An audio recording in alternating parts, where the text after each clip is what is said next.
phone screen lit up in the dim room, displaying the notification. Transfer $2,000 to Hunter Cole. Transaction successful. I stared at it, feeling a mix of familiarity and emptiness.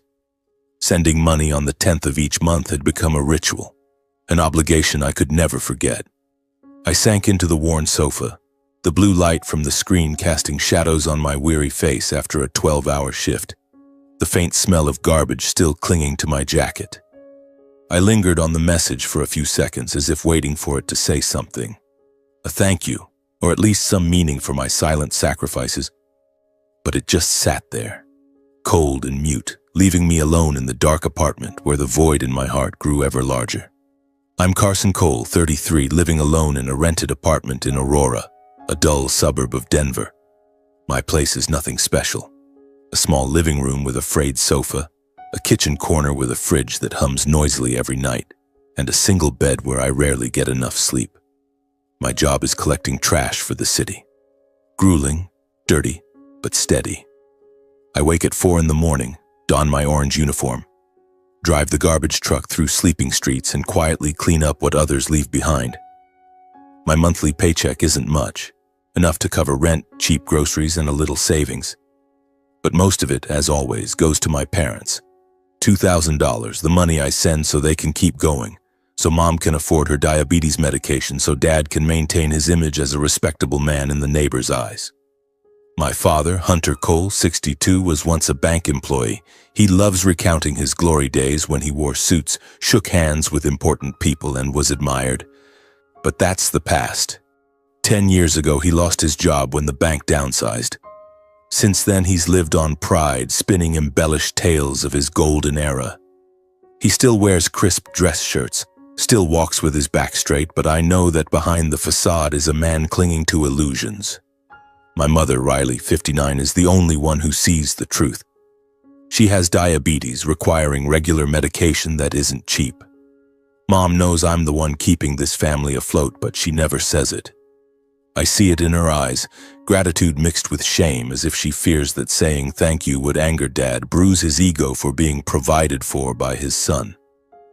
Then there's Stetson, my younger brother, 31, a self-proclaimed high-end real estate agent in Denver. He lives in a different world, one where Instagram and Twitter overflow with photos of him posing in front of sleek cars, wearing expensive suits and boasting about million-dollar deals. But I know the truth.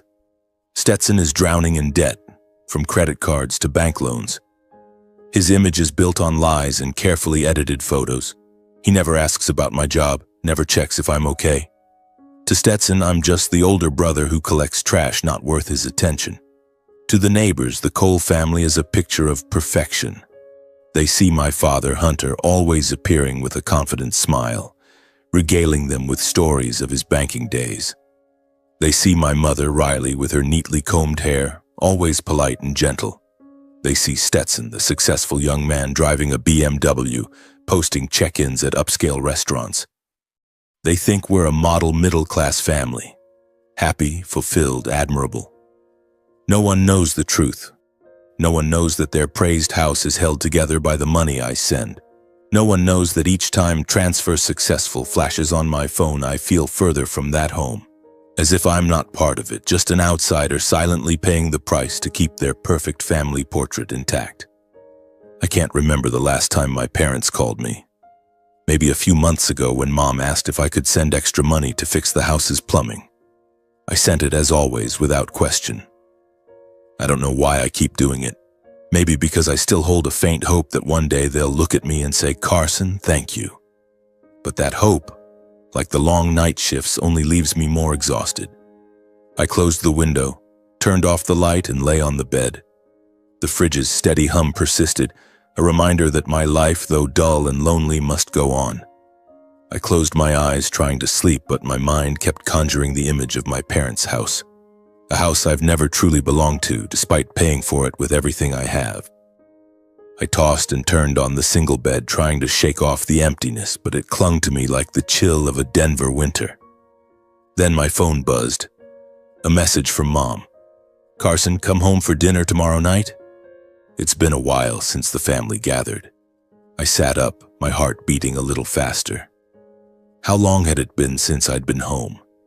3 months? 4? My previous visits were fleeting, just to drop off money for plumbing repairs or utility bills. But this time, Mom was reaching out, inviting me back. A rare warmth crept into my chest. It might just be a family dinner, but to me it felt like an invitation to belong again. A chance to feel like I was still part of the Cole family. The next evening I stood before the house in the suburbs where I grew up. The 2-story white-painted home with its wooden fence and the small garden Mom tended looked as picturesque as my memories. But I knew that behind that door lay secrets no one wanted to mention. I knocked, took a deep breath, and forced a smile. Mom opened the door, her eyes lighting up at the sight of me, but her smile was strained, as if she were hiding something. "Carson, come in, honey," she said, her voice soft but trembling. The dining table was set, the aroma of roast beef and mashed potatoes filling the air. Dad sat at the head, as poised as ever in a crisp blue dress shirt, his hair neatly combed back. Stetson sat across, his phone next to his plate, fingers swiping as if he couldn't tear his eyes from the screen. I took a seat, feeling both familiar and out of place.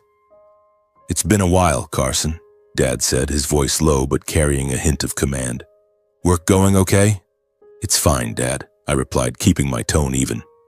I didn't want to mention my 12-hour shifts or waking at 4 a.m. to drive the garbage truck. Dad didn't like hearing about that. To him, my job was something he preferred to forget. Dinner passed with small talk. Mom spoke about her garden, the new roses she'd planted. Stetson bragged about a real estate deal he'd just closed, his voice brimming with enthusiasm, as if the world were his. I nodded, eating bites of roast beef, trying to blend into the moment. In my heart, I thought this was a rare evening, a moment when the Cole family could resemble what the neighbors saw. A happy, reunited family. But then, as Mom brought out the apple pie, the mood shifted. Dad cleared his throat, sitting up straighter, his eyes sharpening. "Carson, your brother has something the family needs to discuss," he said, his tone serious. I stopped chewing, setting down my fork.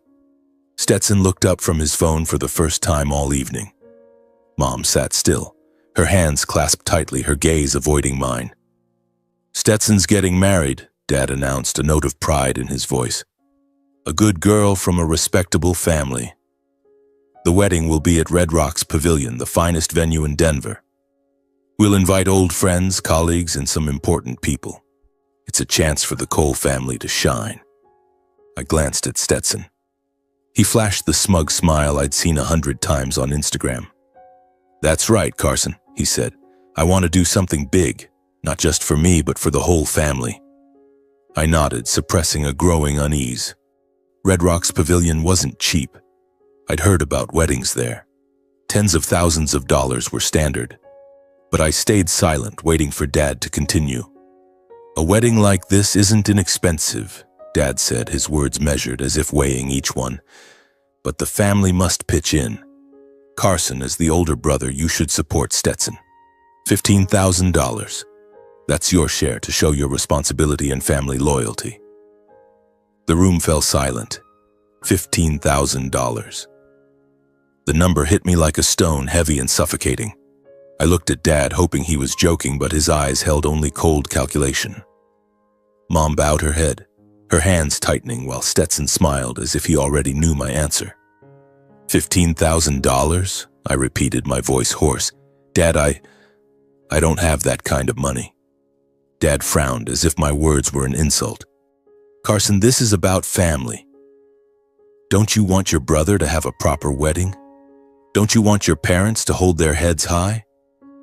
I wanted to scream that I'd been sending $2,000 every month, that I'd lived so frugally I hadn't bought new shoes in 2 years.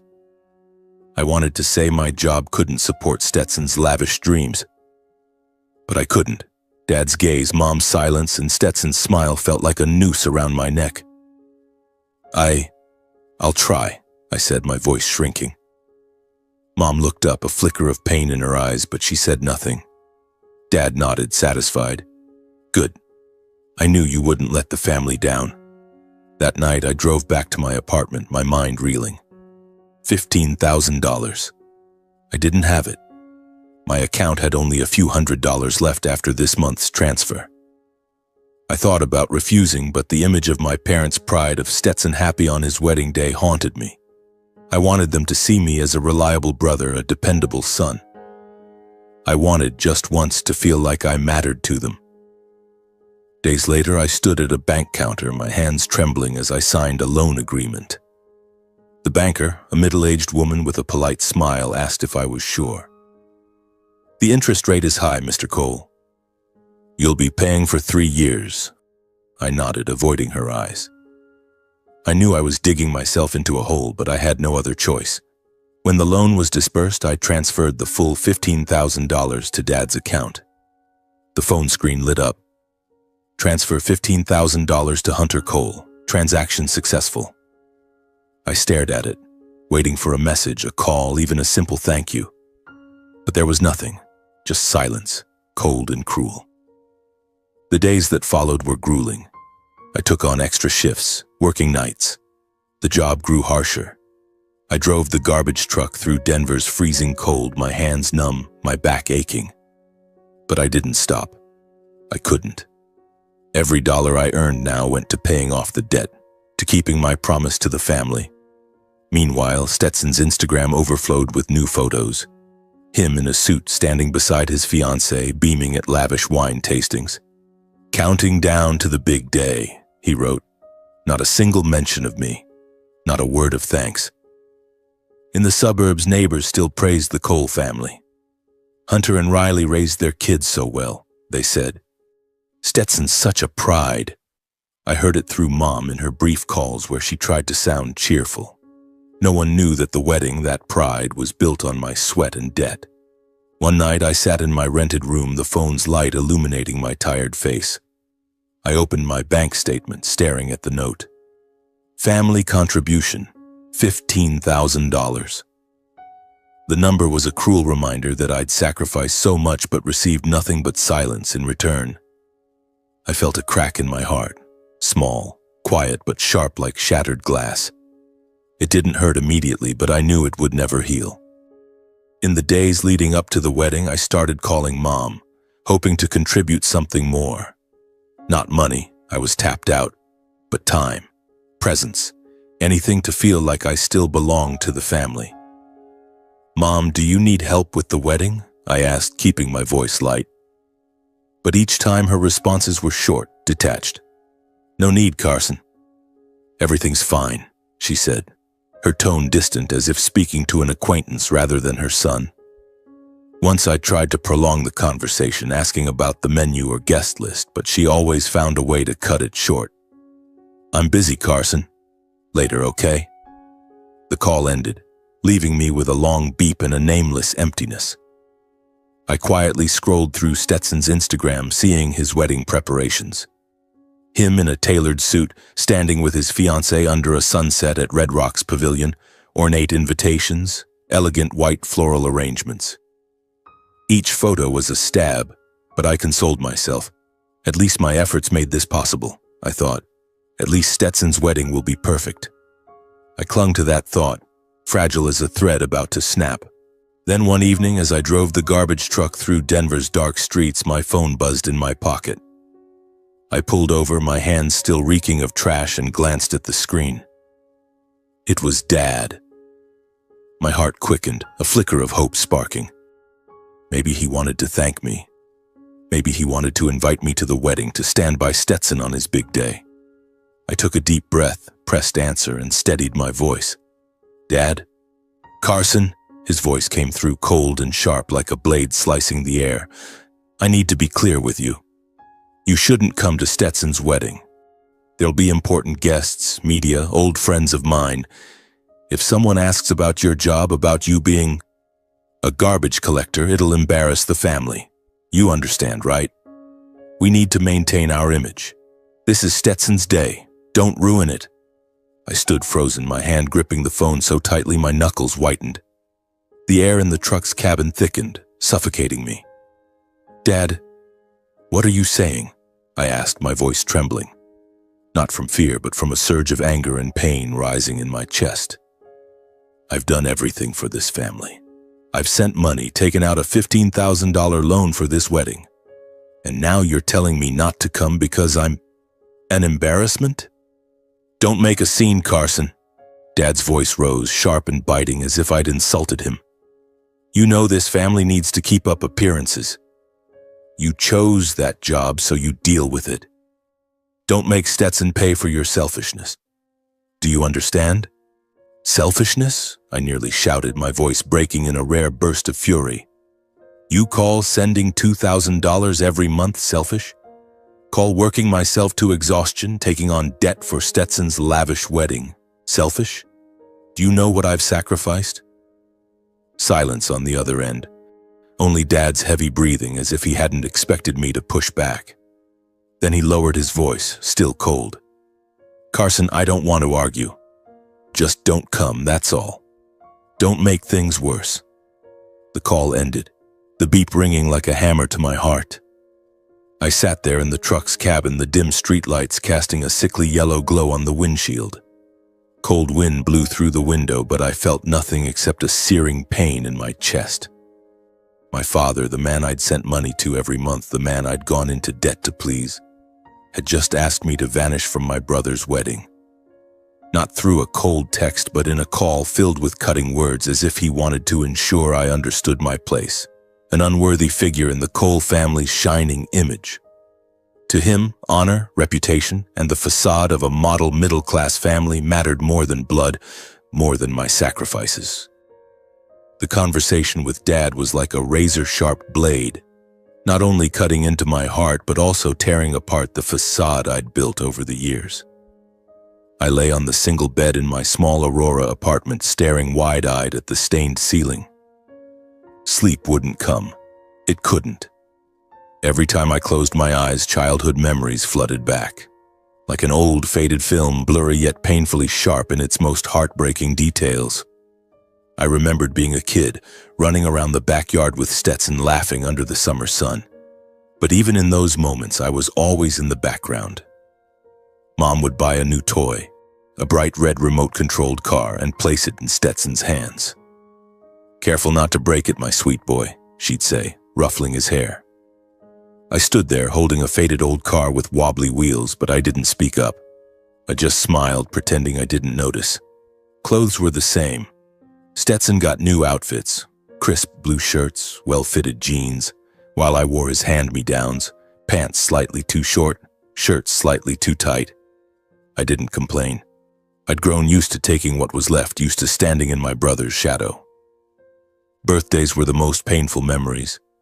Stetsons were celebrated at restaurants with balloons, three-tiered cakes, and gifts wrapped in glittering paper.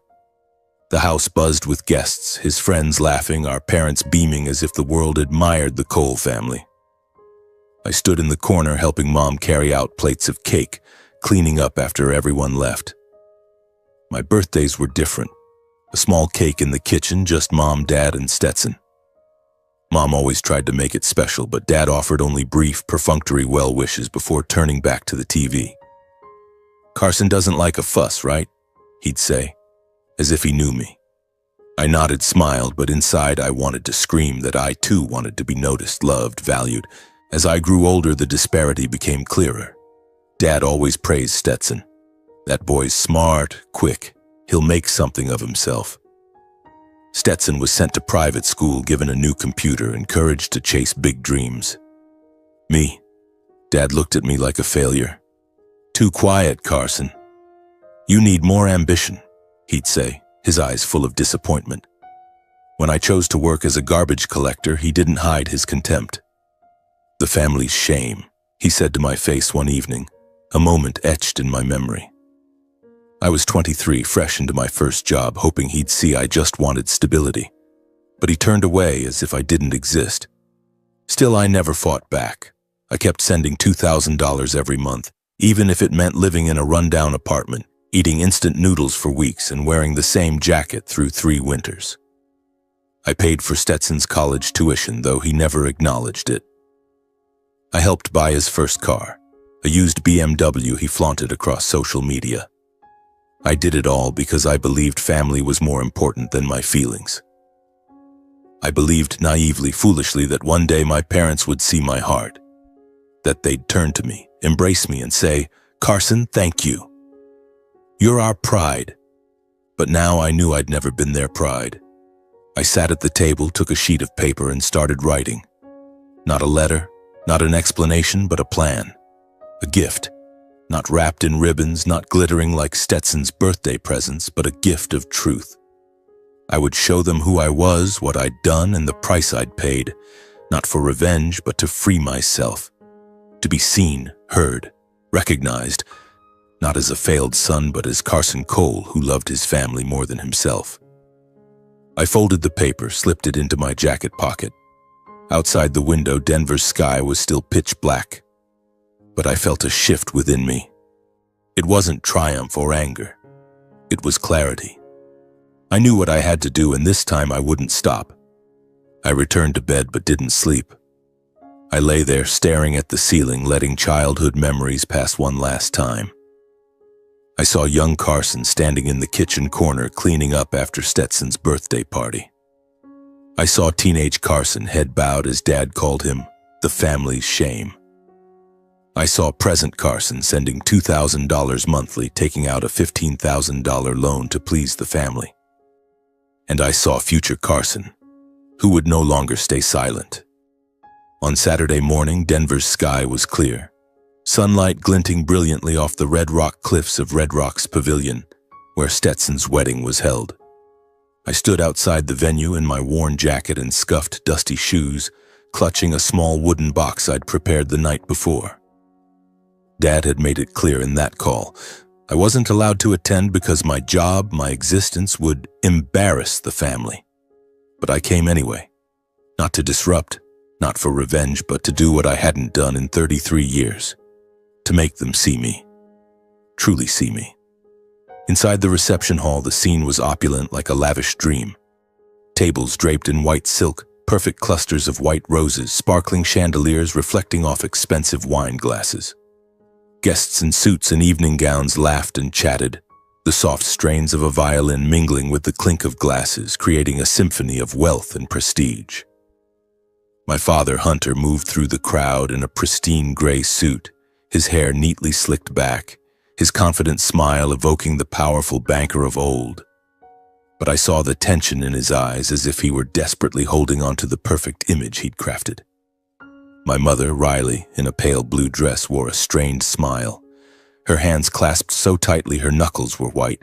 Stetson, the center of attention, shone in a black suit, standing beside his bride in a pristine white gown, his smug smile glowing like a stage spotlight. They were the perfect picture of the Cole family, the family neighbors praised, the family I'd sacrificed everything to sustain. I stood at the entrance, silent as a shadow, watching it all. No one noticed me. Servers glided past, important guests were engrossed in conversation. I took a deep breath, gripped the wooden box, and stepped inside. My shoes echoed on the marble floor, faint but sharp, cutting through the music and laughter. A few curious glances turned my way, whispers rippling, "Who's that?" Not an invited guest? But I didn't stop. I walked straight to the main area where the MC, a middle-aged man with a professional smile, held the microphone, ready to introduce the next part of the event. "Ladies and gentlemen," the MC's voice rang out, enthusiastic and smooth. "Now, we'll share a family tribute video to celebrate Stetson and his bride's special day." The crowd applauded, the lights dimmed, and the large screen at the front flickered on. That's when I stepped forward. I raised a hand, signaling the MC to pause. "I'd like to say a few words," I said, my voice low but firm, resonating through the vast space. The MC looked surprised, eyeing me from head to toe, a guy in a ratty jacket and dirty shoes, unlike any of the distinguished guests. But he nodded, perhaps thinking I was a relative offering a blessing. He didn't know I was the one the Cole family wanted to hide, the one Dad had banned from appearing.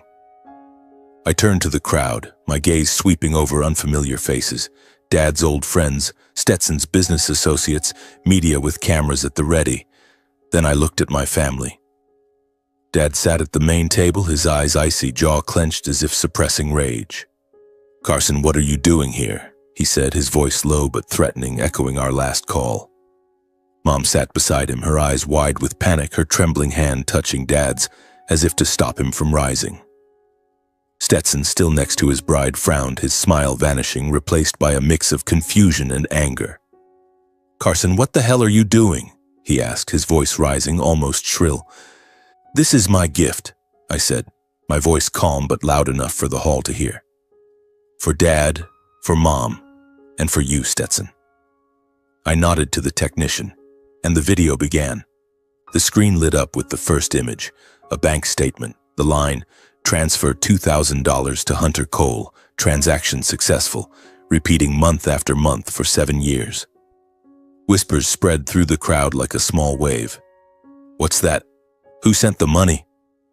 The next image was my $15,000 loan agreement, my trembling signature clear on the page. Then a photo appeared, me in my orange uniform pushing a garbage cart through Denver's snowy streets, my face weary but resolute, my hands red from the cold. The crowd went nearly silent, only the faint violin lingering from the speakers. Then on a black background, white text appeared, slow and deliberate, like a knife, "For the people I loved more than myself." The hall froze. Laughter, clinking glasses, chatter, all vanished. I looked at Dad. He stood abruptly, his chair scraping loudly on the marble floor, his face flushed, eyes blazing. "Carson," he shouted, his voice booming through the hall, startling a few guests. "You dare do this? You dare ruin your brother's day?" He stepped toward me, pointing, as if ready to slap me on the spot.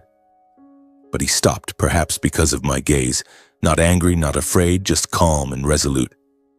Mom burst into tears, her sobs tearing through the silence. She covered her face, shoulders shaking, her pale blue dress crumpling as she hugged herself. "Carson, I'm sorry." She mumbled, her voice choked, but she didn't dare look up, didn't dare face me or the crowd. A few nearby guests turned, their eyes a mix of pity and curiosity. Stetson stood frozen, stepping back and bumping into his bride, nearly knocking her over. "What the hell are you doing, Carson?" he yelled, his voice breaking with anger and shame. His face was red, his hand gripping his wine glass so tightly I thought it would shatter. "This is my wedding. How dare you?" But his eyes wavered, avoiding mine as if he knew the truth in the video was undeniable. His bride tugged his arm, whispering something, but Stetson just shook his head, his expression frantic. The guests began murmuring, their whispers growing into a wave. "That's the older brother? He paid for the whole family? Why wouldn't they let him attend his brother's wedding?" A few pulled out phones, recording the screen, snapping photos, taking audio. A nearby reporter whispered to a colleague, "This'll be the hottest story of the week." I stepped down, walking straight to my parents' table, the crowd parting like water before a ship. I placed the wooden box in front of Dad, looking into his eyes. "This is my gift," I said, my voice steady, not angry, carrying only a deep sadness. Dad stared at me, his jaw tight, but he said nothing more. His trembling hands opened the box, pulling out the original loan agreement, bank statements with dozens of transfer successful entries, and a handwritten card. "For the day my brother is called the family's pride." Mom cried harder, her sobs like another knife in my heart. She stood reaching for me but stopped as if unsure she had the right to touch me. "Carson, I didn't know," she said, her voice breaking, tears streaming down her face. Dad sat back down, gripping the table's edge, his head bowed as if trying to disappear. Stetson turned away, his hands shaking, his wine glass slipping to the floor, shattering with a sharp sound in the silent hall. I gave Mom one last look, then Stetson, my gaze holding no triumph, only quiet sorrow. I turned and walked out of the hall. My shoes echoed on the marble, steady, resolute. Behind me, I heard Mom's cries, the crowd's whispers, a guest saying loudly, "That's the older son. They treated him like that?" The ceremony would continue, I knew, but it was no longer the perfect wedding Dad, Mom, and Stetson had dreamed of.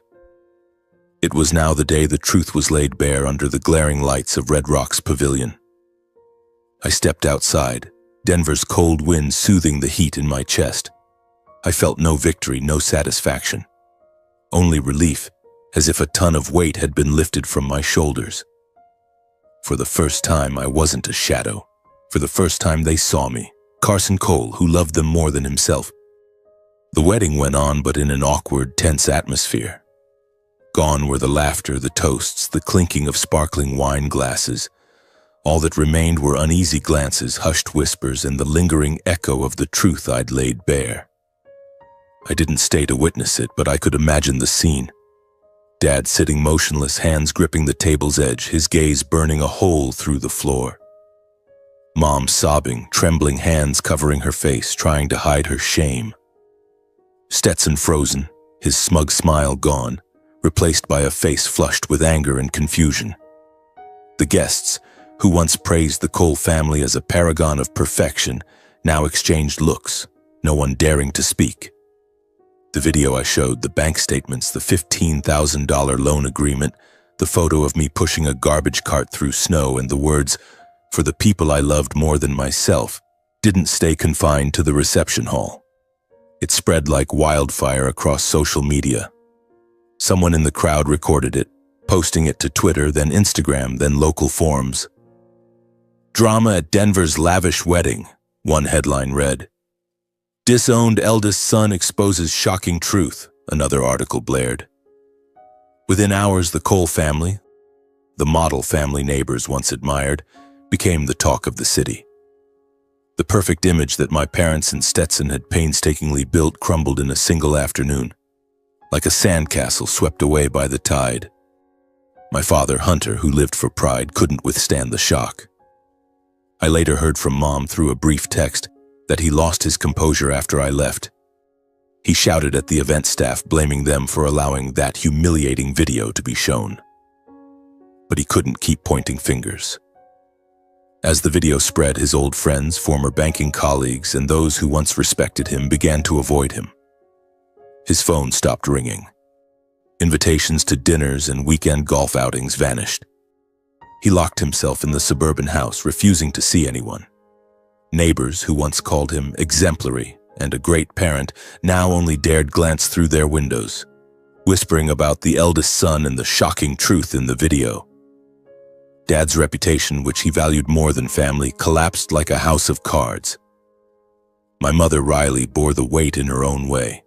Shame and pressure crushed her like an invisible boulder. She'd always been the peacemaker, striving to maintain the Cole family's perfect image. But now, knowing everyone saw her silence, her complicity in letting me carry the family alone, she couldn't face her own reflection. A week after the wedding, she collapsed, hospitalized for exhaustion. A neighbor sent me the news. "Riley's not doing well, Carson. She's not eating, just lying there crying." I read the message, my heart heavy, but I didn't go to the hospital. Not because I didn't care, but because I knew this time I couldn't fix what was broken. Stetson, my brother, didn't escape the fallout either. His carefully crafted image as a successful real estate agent crumbled swiftly.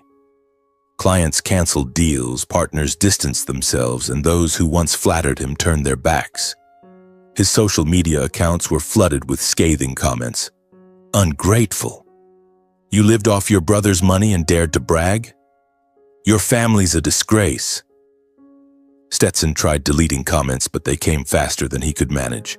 Eventually, he shut down his profiles, vanishing from the virtual world he'd once lived for. The glossy BMW, the expensive suits, the wine glasses in upscale restaurants, all were now just memories of a fabricated dream. As for me, I chose silence. After the wedding, I took a few days off work, turned off my phone, and locked the door to my small Aurora apartment. I avoided social media, newspapers, and messages from curious reporters or acquaintances. Some called me a vindicator, saying I'd deliberately ruined my brother's wedding to satisfy my ego. Others called me a silent hero, admiring my stand against injustice. I cared for neither. I didn't need anyone to understand me, to praise or criticize me. The truth had done its work. I'd said what needed saying, shown what needed seeing. Now, I just wanted quiet. During those days, I sat in my apartment, staring out at the empty street through the window. I didn't do much, just sipped cold coffee and let my mind wander. I thought of Dad, his expression when the video ended. I thought of Mom, her sobs in the reception hall. I thought of Stetson, how he avoided my gaze as if he knew he was guilty. But above all, I thought of myself. For the first time, I didn't feel I had to apologize for being Carson Cole. I didn't feel the need to prove anything, please anyone, or sacrifice more. While my family faced the collapse of their false image, I found something they never had: true peace. I returned to work, but things were different. I still drove the garbage truck, wore the orange uniform, woke at 4 a.m. But I no longer felt like the shame. I did my job with a new confidence, a sense that I was living true to myself. I stopped checking Stetson's Instagram, stopped waiting for calls from my parents, stopped hoping for thanks I knew would never come. I lived for me, and only me. One evening after a night shift, I found a message from Mom. Just a few brief lines. "Carson, I'm sorry. I'm in the hospital. I don't know what to say." I read it but didn't reply. Not because I was angry, but because I knew her apology came too late. The truth had been laid bare, and no words could change what had happened. A month after the wedding, the storm of public reaction from the video at the reception gradually subsided, but it left wounds in the Cole family that could never heal. What remained wasn't laughter or reunion, but a vast void filled with silence and regret. I wasn't there to witness it, but I heard fragments of the story from neighbors, through scattered messages from acquaintances. The Cole family, once a symbol of perfection in the eyes of the suburban neighborhood, was now just a sad tale, a topic whispered behind closed doors. My father, Hunter, who had lived for pride and stories of his glory days, was no longer himself. I heard he stopped leaving the house, no longer shared his banking tales with a confident smile. He locked the door, refusing to see anyone, as if hiding from the world's gaze. But what surprised me, through a story from one of Mom's old friends, was that Dad wasn't angry at me anymore. He didn't blame me for the video, for the truth that shattered the family's image. Instead, he was angry at himself. He sat in the dark living room, staring into space, muttering about his mistakes. "I pushed Carson out of the family," he told Mom one night, thinking no one could hear. "The kindest son, and I treated him like that." When those words reached me, they didn't bring satisfaction. They only deepened my sorrow, as if I were watching a man who was once my world, now broken in his own. One morning, returning from an early shift, I found an envelope slipped under my apartment door. No stamp, no address, just a trembling handwritten note. To Carson. I recognized Mom's handwriting instantly. I sat on the sofa, the envelope in hand, my heart suddenly heavy. Part of me wanted to tear it open and read it immediately. Another part wanted to throw it away, leave it as an untouched memory. In the end, I opened it, my rough fingers carefully unfolding the paper. "Carson, my son," the letter began. "I don't know where to start, how to say an apology big enough for what I've done, or rather what I didn't do. I favored Stetson, let your father say hurtful things to you, let you carry this family alone. I knew you sent money every month, knew you worked yourself to exhaustion, knew you took on debt for us. But I stayed silent because I was afraid. Afraid of breaking what your father tried to hold together, afraid of hurting Stetson, afraid to face the truth that I wasn't fair to you. I was wrong, Carson. I'm sorry. I'm sorry for letting things go too far." I read the letter in my small rented apartment, faint light from the window illuminating the handwritten words. I didn't cry, but my chest felt constricted. I no longer resented Mom, Dad, or Stetson. I only felt regret. Regret for the years we could have loved each other, but instead let invisible divides grow. Regret for the moments Mom could have said thank you, but chose silence. Regret for Dad, who lost his kindest son to pride. Regret for Stetson, who lived in illusions, unaware they were built on my sacrifices. And regret for myself, who spent a lifetime waiting for recognition that never came. I folded the letter and placed it on the table. I didn't reply. Not because I couldn't forgive, but because some apologies can't erase the past. Some wounds only time can heal, and some gaps can only be filled by actions, not words. For me, silence was answer enough. Not the silence of indifference, but the silence of someone who'd found peace, who no longer needed to prove who he was. In the days that followed, I returned to my routine. Each morning, I drove the garbage truck through Denver's familiar streets, feeling the city's cold seep into my skin. I didn't check social media, read newspapers, or care about what people said about the Cole family. They were facing the collapse they'd brought upon themselves, just as I'd once faced my own life. Dad would likely live out his days in regret. Mom would carry guilt to her end. And Stetson, he might learn to live authentically or keep hiding in his illusions. I didn't know, and perhaps I no longer needed to. I opened my apartment window, letting the cold Denver air rush in. Outside, the city kept moving, living as if nothing had changed. But for me, everything was different. I was no longer Carson Cole, the forgotten eldest son. I was no longer the one sending $2,000 monthly, borrowing $15,000 to please the family. I was Carson Cole, who stood up, spoke the truth, and found the peace my family never had. And for me, that was enough. 6 months after the wedding, after Mom's letter, after Denver buzzed with whispers about the Cole family, I knew I couldn't stay. Not because I feared facing them or wanted to escape, but because I wanted to start anew, in a place where I wasn't the forgotten eldest son, the man pushing a garbage cart in a viral wedding video. I wanted a place where I could just be Carson, nothing more, nothing less. I packed a few clothes, some old books, and personal items into a worn-out backpack. The small Aurora apartment, with its humming fridge and window overlooking an empty street, was no longer where I belonged. I wrote a short note to the landlord, returned the keys, and drove my old truck north to a small town near Fort Collins. There were no glittering city lights, no towering buildings or bustling streets. Just red dirt roads, sprawling fields, and people who lived slowly, unconcerned with a stranger's past. Here, no one knew who I was, and that made me feel free.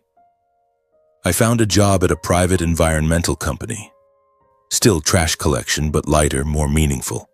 No more exhausting night shifts like in Denver. I worked with a small team, quiet laborers like me, people who didn't need to boast or prove anything to the world.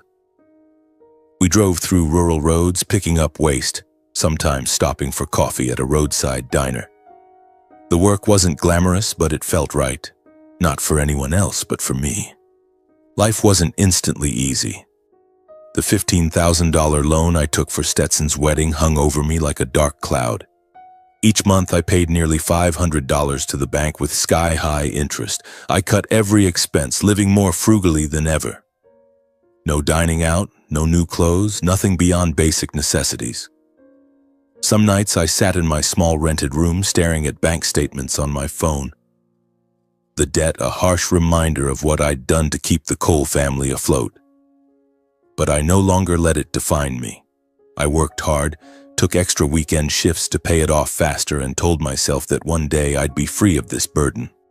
Not for anyone else, but because I wanted complete freedom. I stopped sending money home. No more $2,000 monthly transfers, no more transfer successful messages that tightened my chest. My father, Hunter, didn't reach out. Neither did Stetson. I wasn't surprised. They were likely grappling with their own wreckage, or perhaps they didn't know what to say. Mom, Riley, was the only one who kept trying. She sent occasional short texts asking about my health. "Carson, are you okay? I worry about you." I read them, no longer resentful, but no longer expectant either. I replied simply, "I'm fine, Mom. Don't worry. Nothing more, nothing less." I didn't want to hurt her, but I also didn't want to return to the cycle of late apologies or unfulfilled expectations. Over time, I settled into my new life. I rented a small room in a wooden house, its window overlooking a grassy field. I started growing vegetables in a corner of the yard, learning from an elderly neighbor. I loved early mornings when mist clung to the grass, sitting on the porch with coffee, listening to birds and feeling a stillness I'd never known in Denver. For the first time, I felt truly alive, not to please anyone, not to carry anyone, but to be myself. One day, my company joined a short documentary series called Clean City Stories, celebrating unsung workers like us. I didn't think much of it, just followed instructions. Stand in front of the camera in a clean uniform and say a few words about the job. I just want to do my part well, I said evenly. Keep the town clean, make it a place worth living in. I didn't mention my past, the Cole family, or the wedding video. To me, that chapter was closed. But when the segment aired, things changed. Someone recognized me, the guy from that wedding video. Articles began appearing, not to criticize, but to praise. The kindest man of the year, one headline read. From family drama to symbol of resilience, another declared. Social media, once flooded with attacks on the Cole family, now brimmed with admiration. Carson Cole is the real hero, one comment said. He sacrificed so much but still rose to live with dignity. I read them on my phone in my small wooden room and smiled.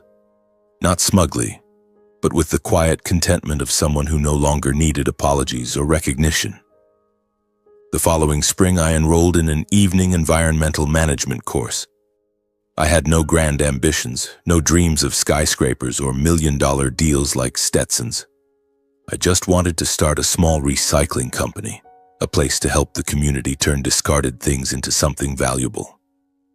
Not to prove anything to my parents, Stetson, or the world, but to live true to what I believed, that everything, even the forgotten, deserves a new chance. Each morning I looked in the mirror, meeting my own eyes. I no longer bowed my head, no longer felt ashamed of my orange uniform or my work. I was no longer the family's shame. My life no longer revolved around making others proud. It was about living so I could hold my head high, smile at my reflection, and know I'd done right, not just for others, but for myself. Mom still sent occasional texts, but I didn't reply much. I wasn't angry, but I knew apologies couldn't change the past. Dad and Stetson remained silent, and I accepted it. Maybe one day they'd reach out, say what they never had. Or maybe not. I no longer waited. I stepped outside, standing under the spring sun, feeling its warmth on my skin. The field stretched before me, green and vibrant. Denver, the Cole family, and all the past's pain were now distant memories. I'd found my path, and this time I'd walk it on my own terms. I thought about what I'd say to those living stories like mine, people who sacrifice silently, who feel forgotten by their families. I'd tell them, don't wait for recognition from those unwilling to give it. Don't let your life be defined by others' expectations. Love, even family love, isn't a transaction where you pay with your very self. Stand up, speak your truth no matter how painful, because the truth, though brutal, will set you free. And when you find peace within yourself, no apology, no recognition can compare. If I could speak to myself 10 years ago, the young Carson standing in the kitchen corner cleaning up after Stetson's birthday party, the teenage Carson bowing his head as Dad called him the family's shame, the adult Carson sending $2,000 monthly and borrowing $15,000 to please the family, I'd say, love yourself as much as you loved them. Stand up even when you're scared. And believe that, even if you're forgotten, you're still worthy of being seen. That's the greatest lesson I've learned, and I carry it with me every day like a torch lighting the path ahead. I stood on the porch under the spring sun, gazing at the sprawling field before me. I took a deep breath, feeling the warmth on my skin. The debt still lingered, but I knew I'd pay it off, dollar by dollar. The Cole family, Denver, and all the pain of the past were now distant memories. I'd found my path, and I'd keep walking it, not to prove anything, but to live true to who I am. For me, that was enough.